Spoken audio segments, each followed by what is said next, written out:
اعوذ باللہ من الشیطان الرجیم بسم اللہ الرحمن الرحیم۔ السلام علیکم ورحمۃ اللہ وبرکاتہ۔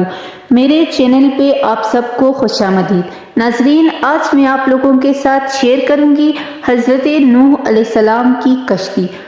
ہزاروں سال پہلے عرب میں ایک بستی تھی، وہاں کے لوگ اللہ کے نافرمان ہو گئے۔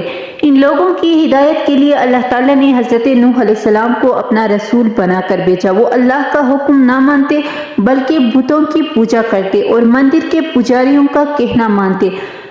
حضرت نوح علیہ السلام نے ان لوگوں کو اللہ تعالیٰ کا پیغام پہنچایا۔ حضرت نوح علیہ السلام نے سمجھایا کہ اے لوگو، بت پرستی چھوڑ دو، صرف ایک اللہ کا حکم مانو۔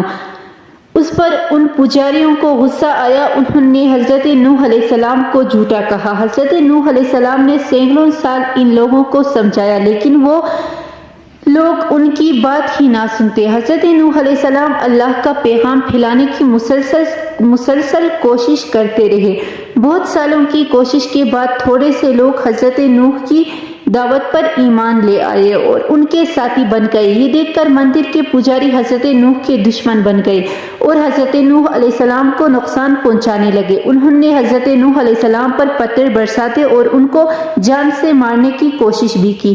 حضرت نوح علیہ السلام نے ان لوگوں کو بتا دیا کہ میرا کام تو بس یہ تھا کہ اللہ کا پیغام تم کو پہنچا دوں، اب ہدایت کی راہ پر چلنا تو تمہاری اپنی مرضی ہے۔ حضرت نوح علیہ السلام نے دعا کی، یا اللہ، اب یہ لوگ بہت سرکش ہو گئے ہیں، یہ تو ہماری جانوں کے دشمن بن گئے ہیں۔ یا اللہ، آپ ایمان والوں کو ان ظالموں کے شر سے بچا لے۔